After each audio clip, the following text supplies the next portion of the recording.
coffee, good or bad for ADHD? Coffee is a tricky one because Miguel Toribio-Mateas. Now, Miguel is a nutritionist, clinical neuroscientist. He specializes in nutrition for brain health. There's a food that we can all buy in our supermarkets that new research suggests is great for ADHD. Can you tell me about that? So the food is called kefir, and they are really rich in a number of different compounds that are very interesting for your gut. There's a really big connection between the gut and mental health. Anything that you can do to make the gut talk better to the brain is actually going to be beneficial for any condition affecting the brain. What other foods are good for ADHD? Yeah, so rejection can make me feel something in my stomach, and the stress pumping from the brain to the adrenal glands and then spreading throughout the body. So you're going into a fight or flight situation. Are there any other strategies that you picked up along the way that have helped you manage RSD when you're in the middle of a flare-up? There are loads of neuroscience-based tools that are cutting across almost into therapy. But if you try and think in the moment as much as possible about... Dr. Miguel, thanks for joining us. Thank you for having me. You've dedicated your life to learning about the science of the brain. Why? Because it's just the most fascinating organ in the body, I think. It's connected to the rest of the body. It kind of manages the rest of the body. And also because somewhere there, whether it's there physically or in the cloud, and we have access to it through the brain, is the mind. So, and I find the mind completely fascinating as well. With everything you've learned about the mind, what do you think the secret is to a happy ADHD life? I think, and we were just talking about that, I think simplicity, because we get so much into our own head and we tend to overcomplicate things. Rumination, thinking about things like, 10 potential outcomes, what is the worst outcome that can happen, all of that kind of thing. And through my own experience, as well as my knowledge of neuroscience and so on, I realized that actually making your world smaller, almost like making your world as small as you can make it, and then start to build it out from there, is actually quite a good policy in ADHD. How would someone go about making their world smaller? So it's a good question. Sometimes, let's say, relationships. So you could have 200 so-called friends. And are they really friends, or are they kind of acquaintances, people that you're in touch with and so on? Are they bringing you joy? Are they making you stressed? Are they demanding things from you that make you depleted? Or are they actually filling your cup? So I think through my own experience of actually being really depleted at one point in my life and being really burnt out, I realized that the only way that I could go through was to actually limit myself to just the bare minimum of people who I could trust and people who I could turn up at their door and they would have me. And that made it into a handful of people. And then from then deciding, okay, well, I've chopped off a lot of these other people who at one point in my life may have been important, but they kind of like fall through the cracks as life goes. And do I need them back when you start kind of like gaining your energy? And if you need them back, why do you need them back? And I think my policy was, are they filling my cup? Are they actually enriching my life? Are they giving me something? Are they making me feel that I belong in their lives? Are they making me feel happy and creative and all of these things that are important for me? And if that's not the case, I'm thinking, okay, well, maybe, they're going their way, I'm going my way, and that's life. And I think you can apply that same principle to a number of different things, so just as well as relationships. It's so important, isn't it? We have such a finite amount of energy. We all do, especially I think with ADHD. You have to be so careful about where it's spent and putting the boundaries. Do you think people with ADHD can have trouble asserting boundaries? Definitely, yeah. Because and again, I say we, and I'm likely to generalize at some points. We like to people please. Yeah. Because if we don't people please, then we may risk rejection, and that hurts a lot. And a tiniest amount of rejection can actually, you could be ruminating about it like 2 days later. So it's easier to actually say yes, even if you mean no, than to actually say no. So it can be quite empowering saying no, but it is also quite difficult. And I think the trick for that, for me, is just to connect within, to actually connect with yourself and be actually quite happy in the things that you want out of life. And if you want energy and you want to thrive, again, I take that rule that I was talking about before, is making things as simple as possible, making things as uncomplicated as possible. I'm 51, so I'm kind of like now thinking I want less complicated in life. I've had loads of complicated before in my life, and now I'm going for the less complicated kind of side of things. You mentioned rejection there. Yeah. Rejection, obviously a huge topic within the ADHD community, rejection sensitivity dysphoria. Is that something you got personal experience with? Yeah, absolutely. What does it feel like for you? It can feel quite visceral, actually. It can feel, again, because my topic of research has been the connection between the gut and the brain, I can feel that link is there, because rejection can make me feel something in my stomach. It's almost like the pit of your stomach is closing. It can feel like I really need to go to the toilet. Or, it's definitely in the bowel area, in all this kind of this area of the body.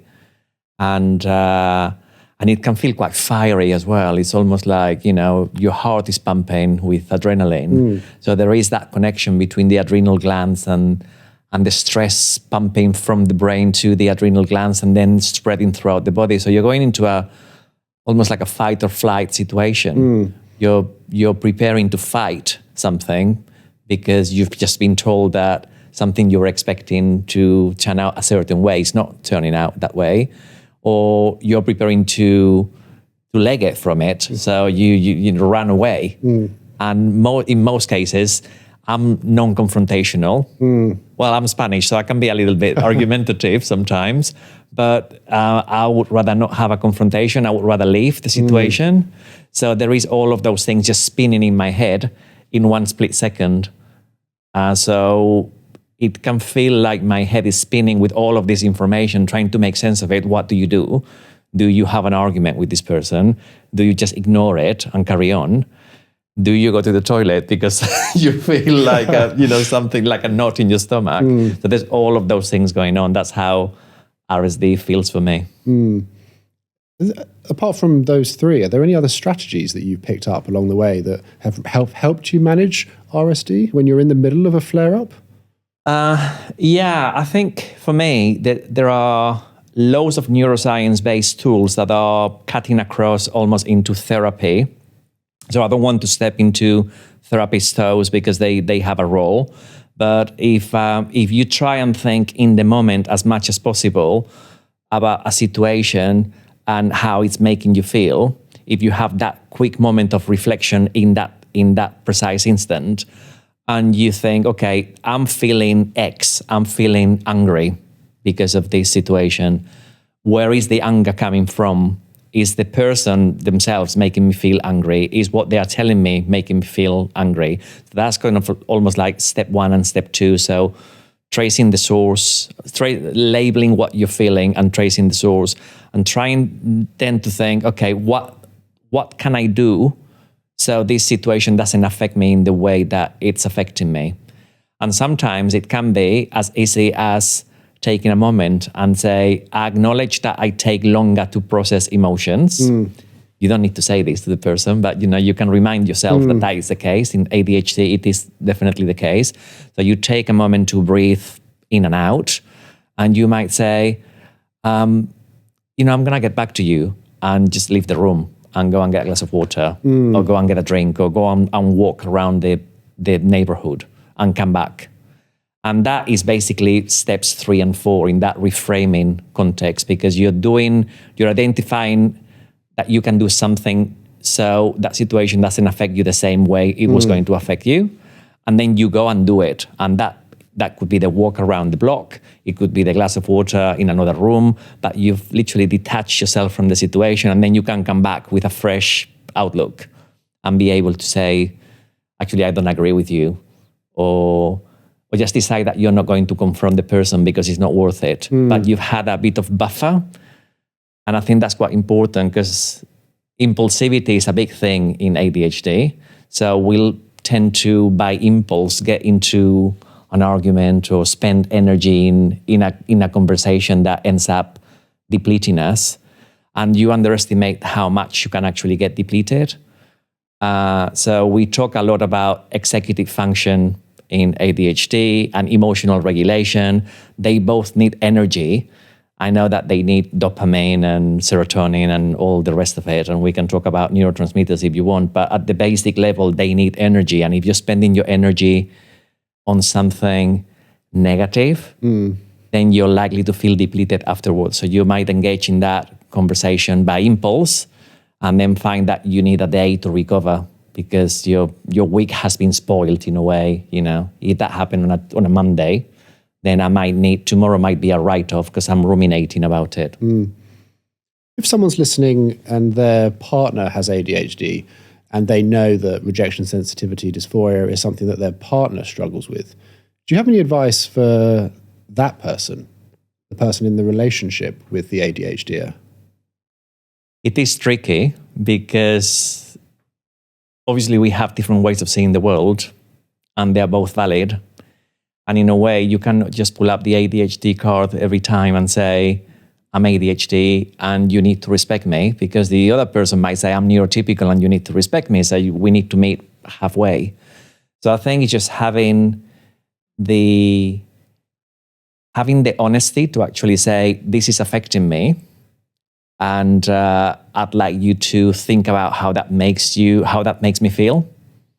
And I think once you say things that way and you show your vulnerability, it's actually a lot easier for the person to see, to be able to reflect and to be able to treat you in a different way. Because if you just pull up the ADHD card, it almost feels like an excuse. And that has happened to me with friends and with my own partner as well. It's like, oh, it's all about your ADHD. Well, and in the beginning, it invariably it is, because you're excited about it and you're learning and you pull up that card a lot. And then you start realizing, okay, well, it may be about the ADHD. It may be about just all the things that are going on in my life. But if I am showing that vulnerability to my partner, at least they can take me more seriously than if I just use my condition as an excuse. Do you think people with ADHD are more emotional than neurotypicals? I think the intensity of emotions is stronger. And that's down to a number of different things. But biochemically, the way that we may not have enough dopamine, or that the dopamine is kind of like glitchy. So if you have the front of the brain, the frontal lobe of the brain, just under this area here behind the forehead, and you think of the prefrontal cortex as the CEO of the brain, and if you want a really good CEO that's kind of in charge of things and managing the office of the brain in a really nice way, compassionate and kind and taking care of people and all the rest of it. Dopamine fuels that, and it makes you responsive to people's needs and everything else as the CEO of the brain. When dopamine is glitchy, it means that one moment is available, the next minute is not so available.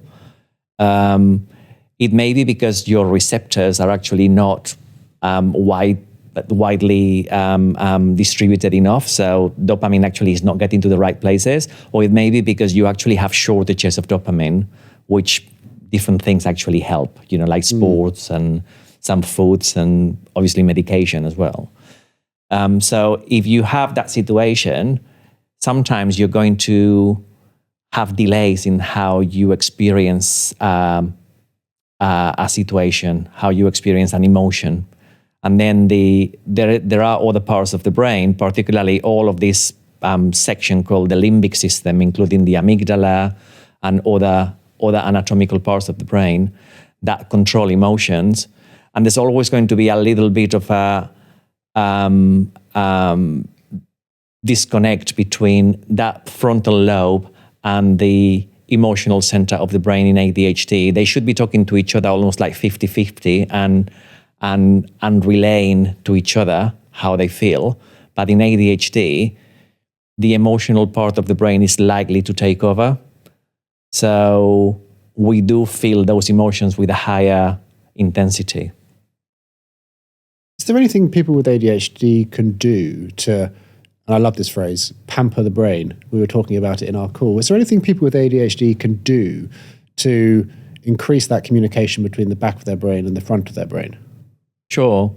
So there are loads of different strategies. I think one of my favorite ones is journaling.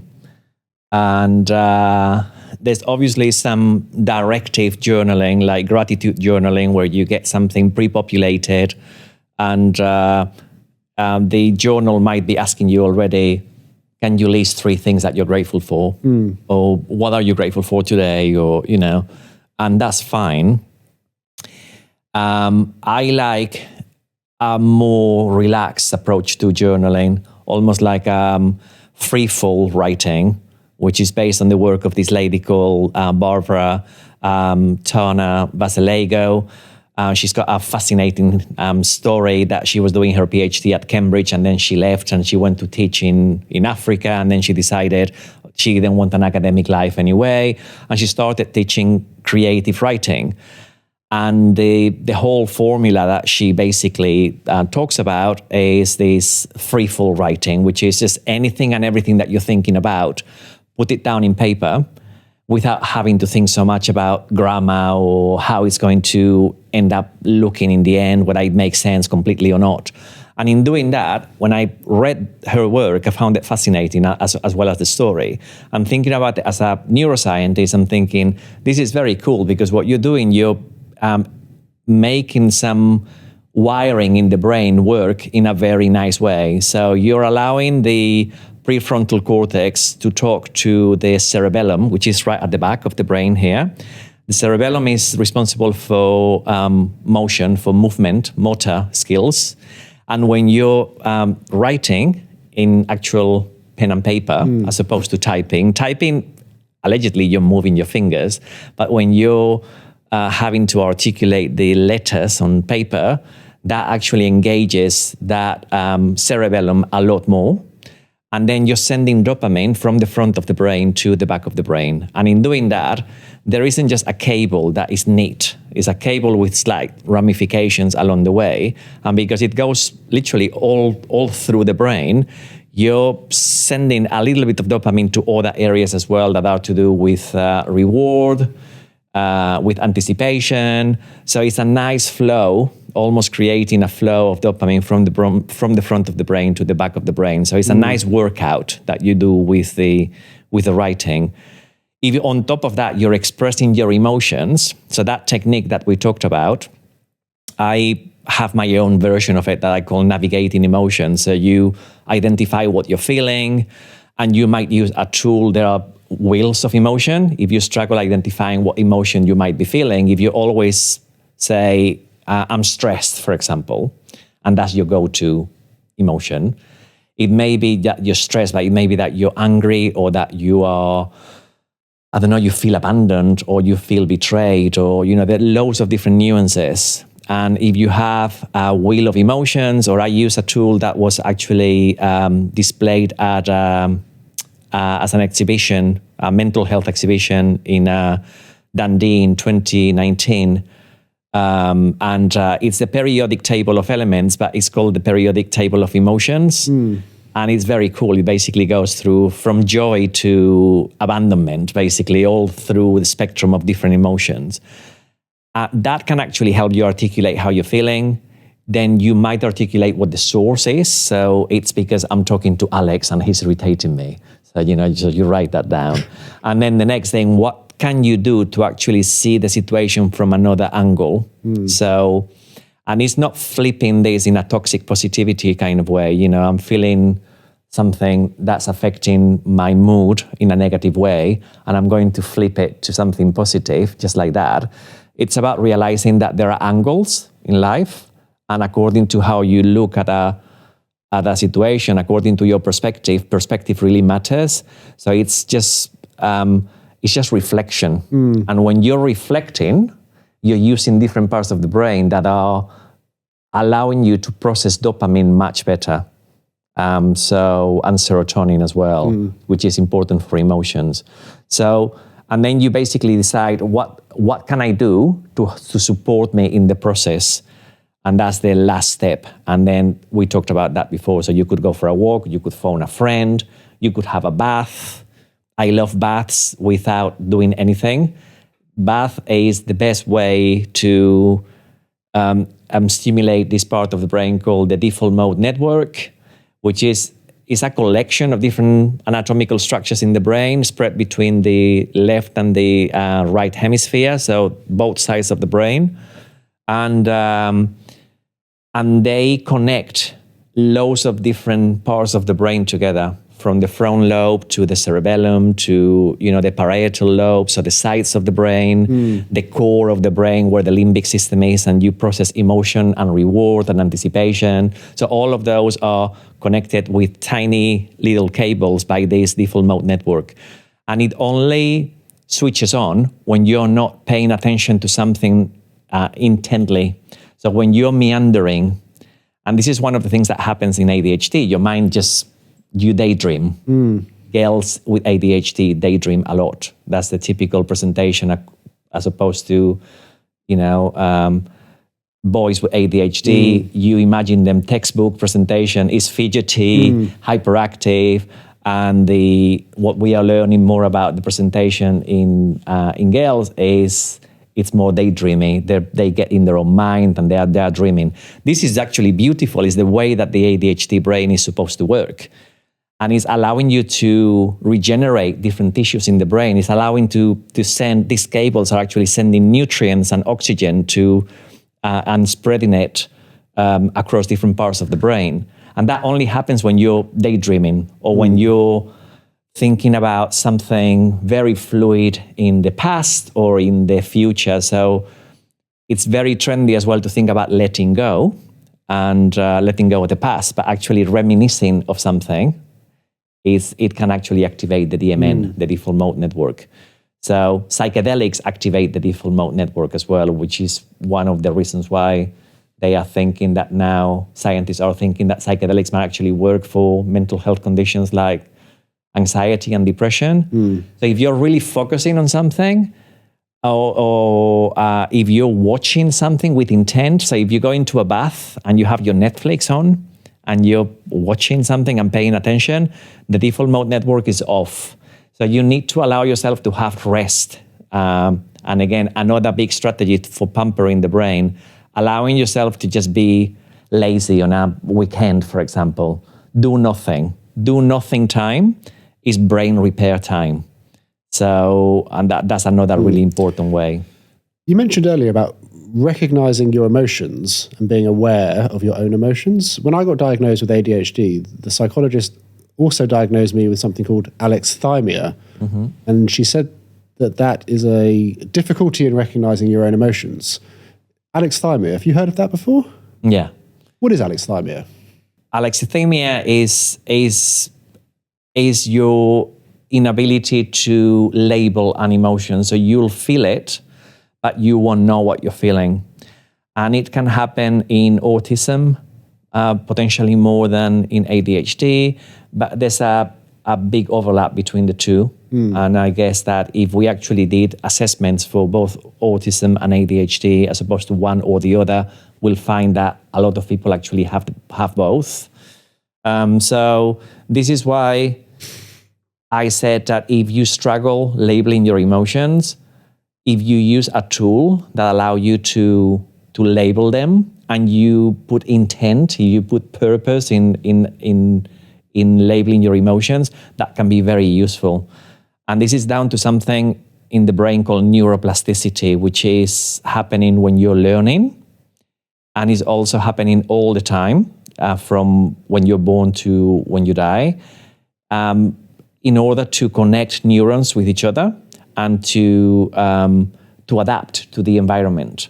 So you could argue that if you have that and you have been given a diagnosis by a psychiatrist that you're going to have it all your life, but it doesn't mean that you cannot actually learn to recognize emotions in a better way. You just need to have the drive to do it, and you need to put the intention towards doing that. And actually having these exercises where you work on emotional granularity. So you set a few minutes a day where you say, I'm going to work on my emotions. How am I feeling? And you write it down. And I think writing it down is the best way to actually get dopamine priming this behavior so it stays in the brain. Because whenever you're learning something, you need dopamine, almost like a layer of varnish to actually prime that new learning so it stays in that particular area of the brain that you're exercising. And if you work with pen and paper and you journal how you're feeling, you're actually activating that dopamine from the front of the brain to the back of the brain, and also working on executive function and emotions and verbal skills and so on, because you're thinking of words. So you're activating loads of different areas of the brain. So it can be tricky not knowing how you're feeling, but it's not unsurmountable. And I guess the key is emotional granularity, working on that granularity of feelings that is not always just stress or angry, or just try and find more nuanced words that mean the same thing. We were chatting briefly before you came on. There's a food that we can all buy in our supermarkets that new research suggests is great for ADHD. Can you tell me about that? So the food is called kefir, Kefir, and I've actually done some research on it myself as a scientist, looking at the effects on the gut, and then how the effects in what's going on in somebody's guts with ADHD transfer to the brain and have a beneficial impact on their ADHD symptoms. So we've looked at young adults, children and young adults to 18, and we've given them kefir for 6 weeks, as well as very basic dietary guidelines, which is basically along the lines of do not eat ultra-processed foods that may have loads of ingredients and come in a cardboard box in the supermarket that's going to last 6 months and never go off. So fresh food as much as possible, and have your 200 milliliters of kefir a day. And we notice improvements in impulsivity, improvements in hyperactivity, and also better sleep. And sleep is really core for people with ADHD. So during sleep, your brain is actually cleansing itself and preparing itself for the following day. It's consolidating memories. So things that you have learned during the day, if you want to call them back, the recall of memories from the previous learning is based largely on how well you sleep. So sleep has got a lot of knock-on effects. It's not just waking up more refreshed. And so we did the initial trial on people who were not on medication, so children and young adults just purely not on medication. And then we changed the protocol, and we published that in the British Medical Journal last year to include children and young adults also on medication and receiving CBT as well. And we've done the clinical trial. We're analyzing the data. We're meeting to discuss the data this week, actually. And we should be publishing it later in the year. So it's quite exciting because it's a completely natural approach. It's based on a number of different things happening in the kefir, but mostly it's based on the probiotic bacteria and maybe not just bacteria, but microbes. So nice microbes that are in the kefir, which is very diverse. What is kefir? Sorry, what is kefir? Yeah, so kefir is fermented milk. Right. And it's fermented milk using a traditional method that is used in Eastern Europe. It came originally from Mesopotamia, kind of like, and it's used in Turkey, Eastern Europe a lot. And it's literally just like yogurt. It tastes a little bit more acidic than yogurt. It has been adapted for the British palate in supermarkets. So when you buy it in the supermarket, it's indistinguishable from yogurt, really. It's very much the same. If you make it using the traditional method, then you get more oomph. It's starty, it's acidic. I like it. I make it at home. And then you also get to eat the little grains that are the responsible creatures for fermenting the milk. And they are really rich in a number of different compounds that are very interesting for your gut. There's a really big connection between the gut and mental health, which is what I did my doctoral degree in. And anything that you can do to make the gut talk better to the brain by putting things like kefir, by putting things like other fermented foods as well, is actually going to be beneficial for any condition affecting the brain. Before everyone runs to the supermarket and buys and sells out all the kefir, what else? What other foods are good for ADHD?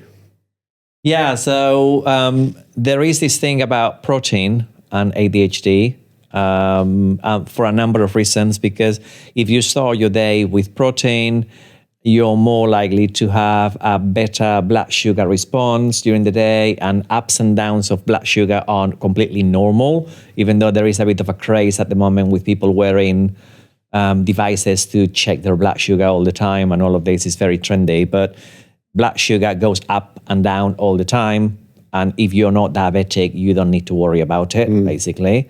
But protein makes the ups and downs more like valleys as opposed to like high peaks, like the Himalayas or the Alps. It's more like whales, like soft. And that's an advantage. Plus also protein gives you the building blocks for dopamine. So protein gives you tyrosine, which is the precursor, is the building block for dopamine. So, and tyrosine is in most protein-rich foods, anything from animal foods to plant-based proteins.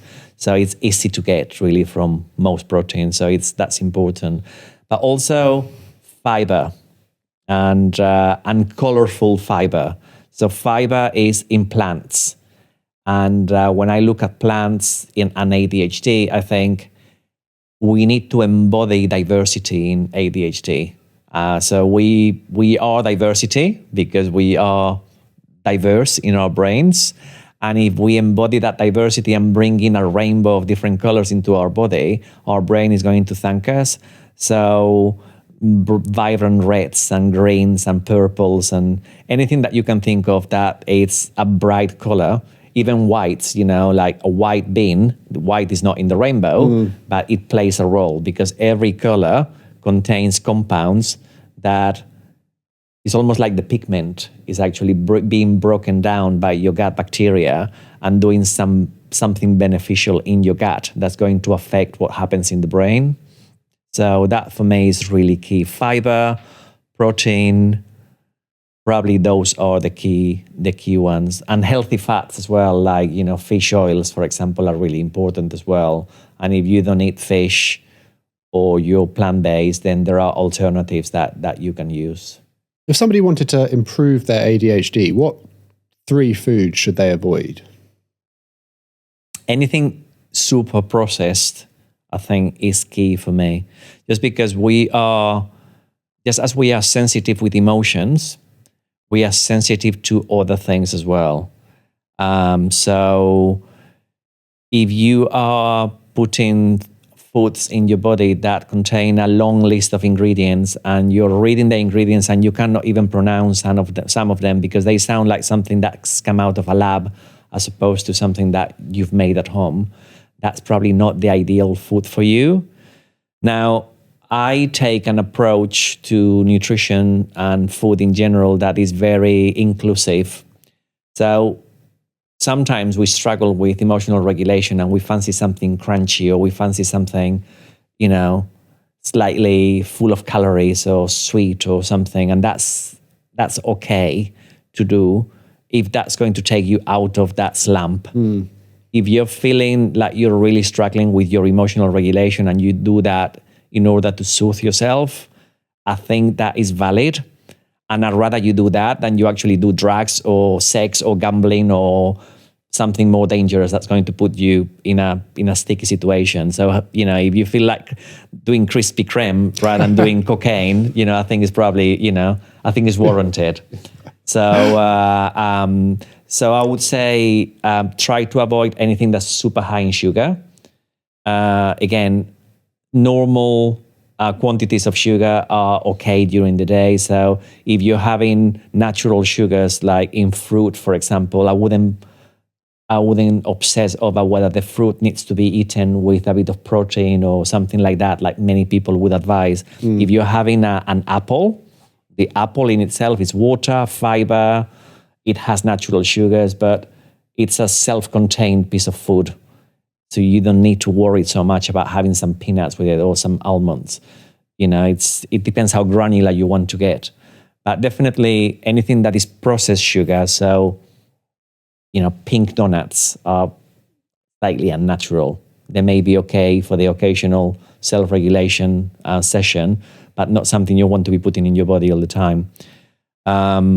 Anything with colors that look a bit unnatural as well, and E numbers. So if you're reading something and it's completely full of E numbers, and potentially fried things as well that you don't really know what they have been fried in. So fried and crunchy can be quite appealing, but the quality of the oils can actually be questionable.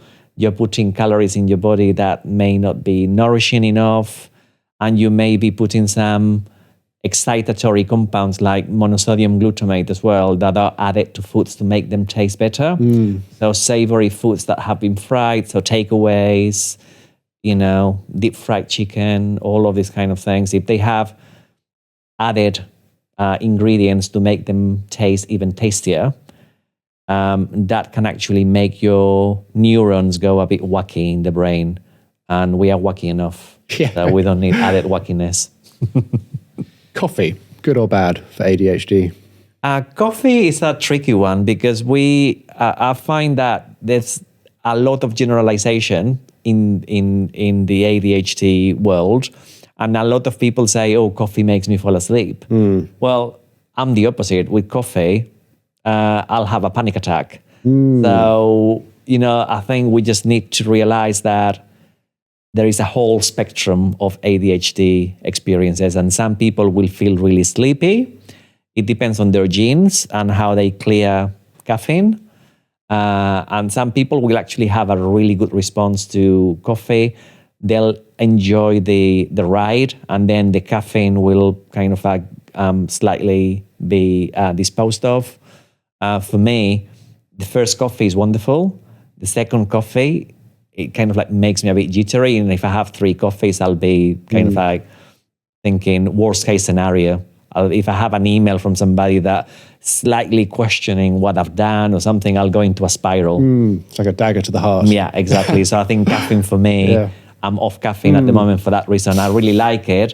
And when I'm off medication at the moment for my own reasons, and when I got off the medication and I started taking caffeine again, taking coffee, I was actually getting more out of the coffee than out of the medication. So it was really working for me.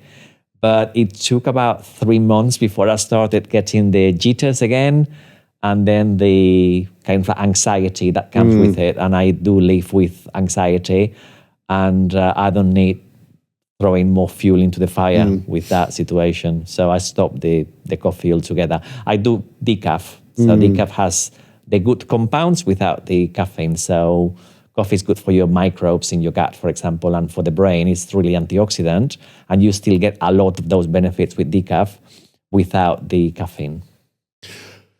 I'm fascinated by your personal ADHD journey too. When did you get diagnosed? At 47. And what was the catalyst that led you to seek assessment? Yeah, so I had been overdoing it for many years as the thing like a lot of ADHD people do, like loads of energy, loads of enthusiasm for things, and I think I was a true workaholic. I was completely obsessed with education, and going from one degree to another, and I decided, okay, now I want to be a neuroscientist, and go full on trying to create that path in my life.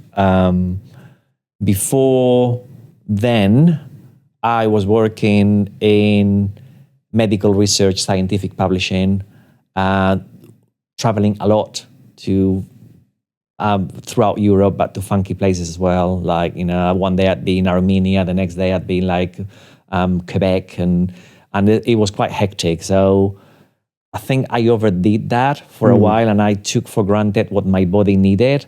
So I think I was saying before we started how I used to do some trainings for pharmaceutical companies and scientists, and I would hide myself in the toilet until like 5 minutes before the presentation because I was almost like having a panic attack. And then I would smile, like people please, and I'd be in my best behavior, and then finish the session and be completely wiped out.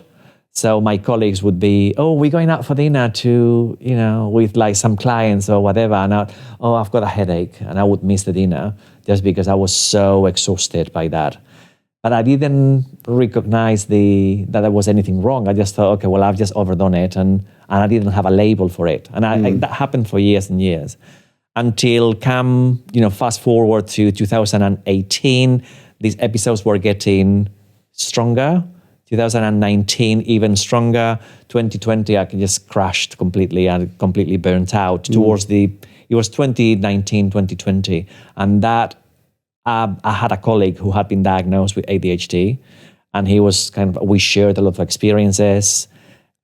He was telling me about the medication had really helped.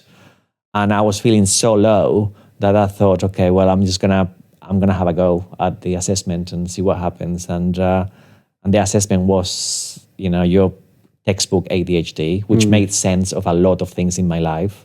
Like I would go back. I lived on the 3rd floor of this block of flats in Madrid until I was 2021. And I would go down to the ground floor and think, oh, the keys. Or my books. I would go to school and forget like the books for the day.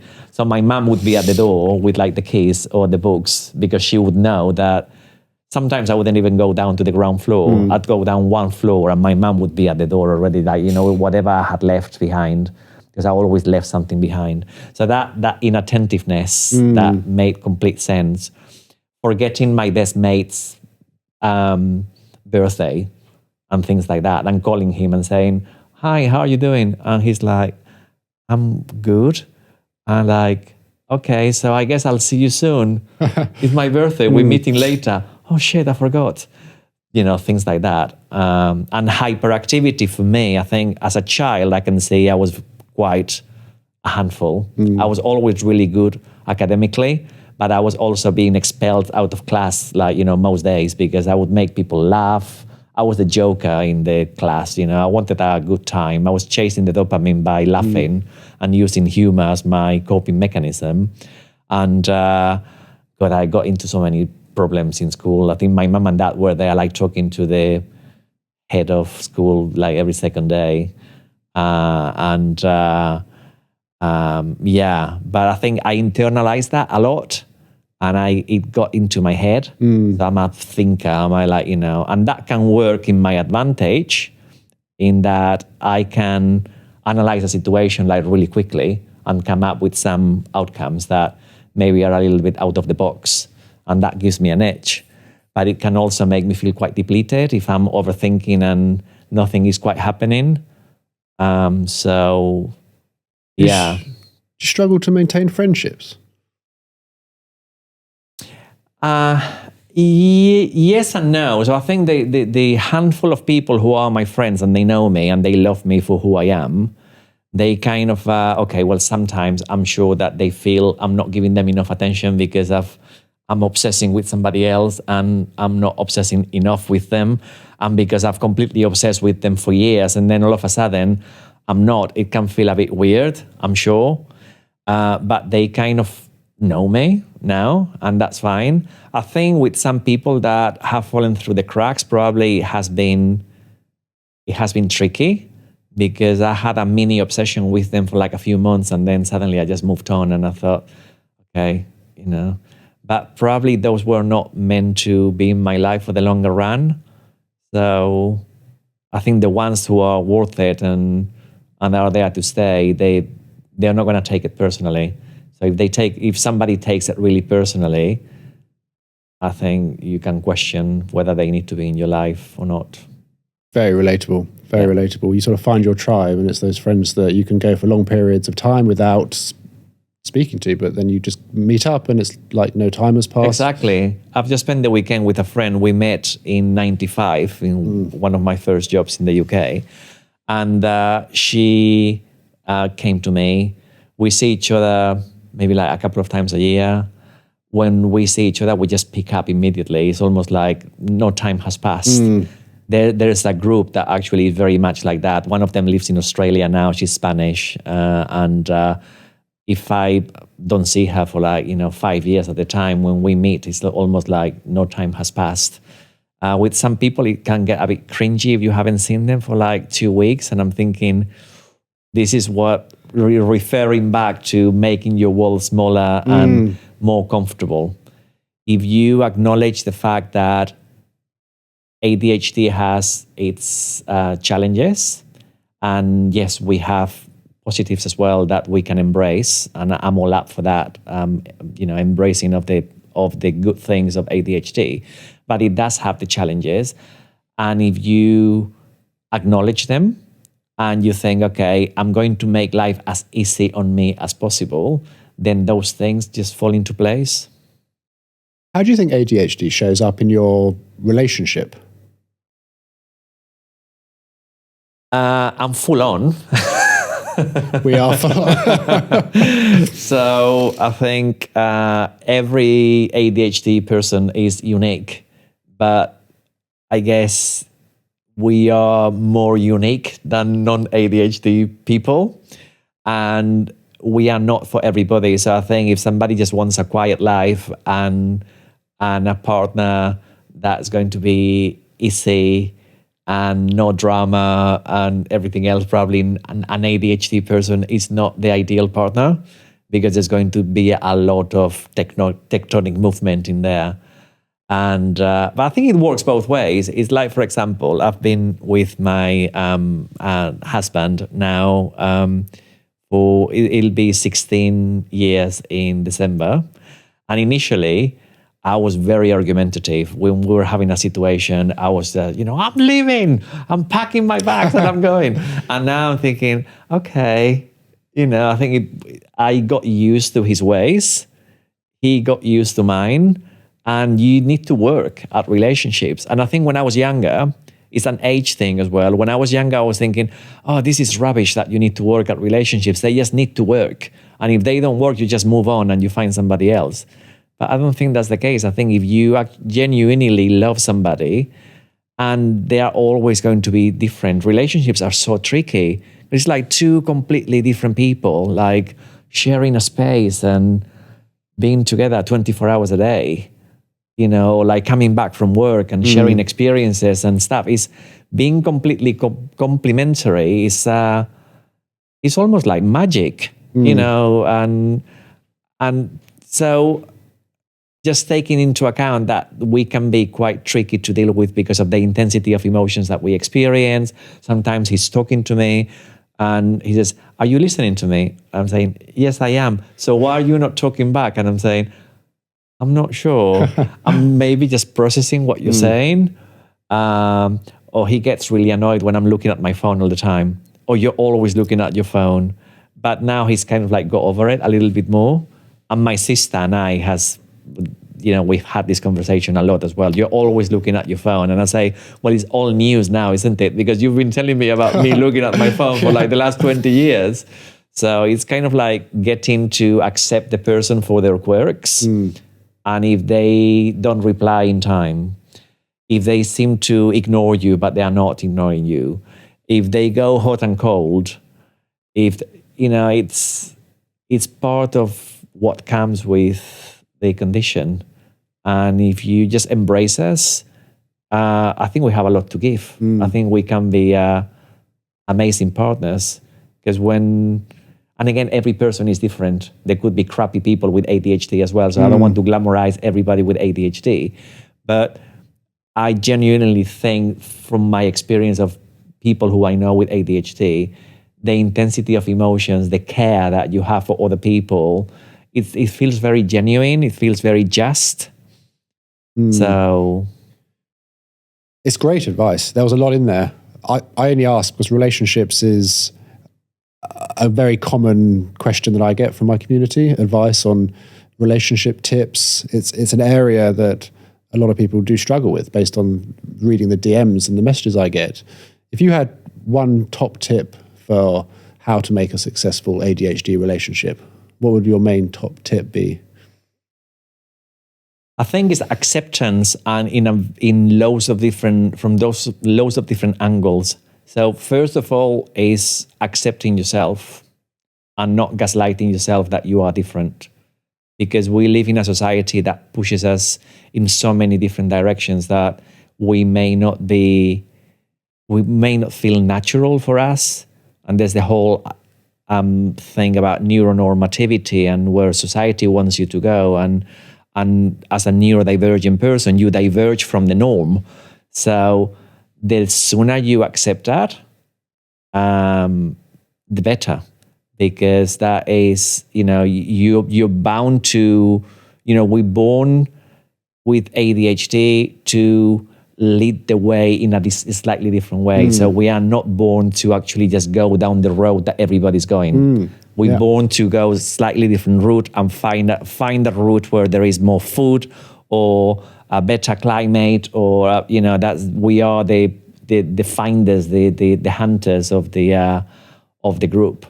And I totally resonate with that theory that we have an evolutionary role in society.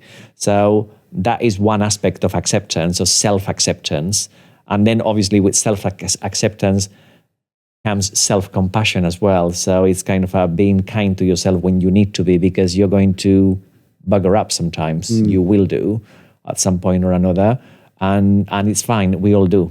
Neurotypical people, ADHD people, autistic people, we are people at the end of the day. And I think it's just, again, that ties in with the other side of acceptance, because we are people. We need to accept that the other person is also going to do things to annoy us, and we just need to find middle ground. Because I think, again, just because of my age as well, I see a lot of this individualistic behavior, which is fantastic. Just we are individual, we express ourselves. I believe expressing yourself and the art of expressing yourself is healthy. It's healthy for the brain. It's necessary for a person to be able to be themselves fully. But sometimes when we go so individualistic, we almost like lose time. We don't have enough time or energy for somebody else's opinion. And there was this activist, female activist called Audre Lorde. She was a black lesbian activist in the social feminist theory movement. She was born in the 30s, and she was very ahead of her time.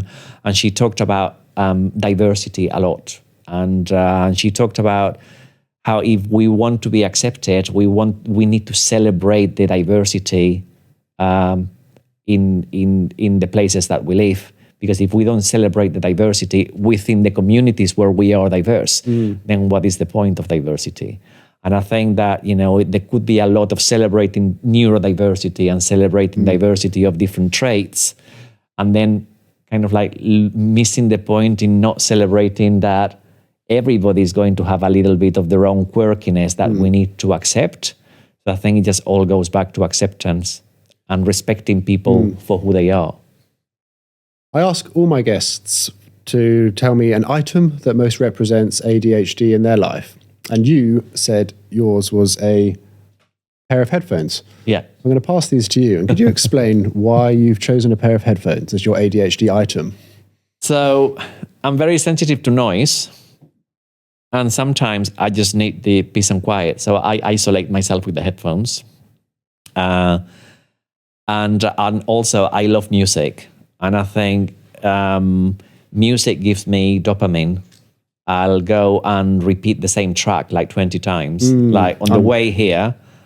And well, actually for the last week, I've been obsessed with this track. And I've been just playing it on repeat.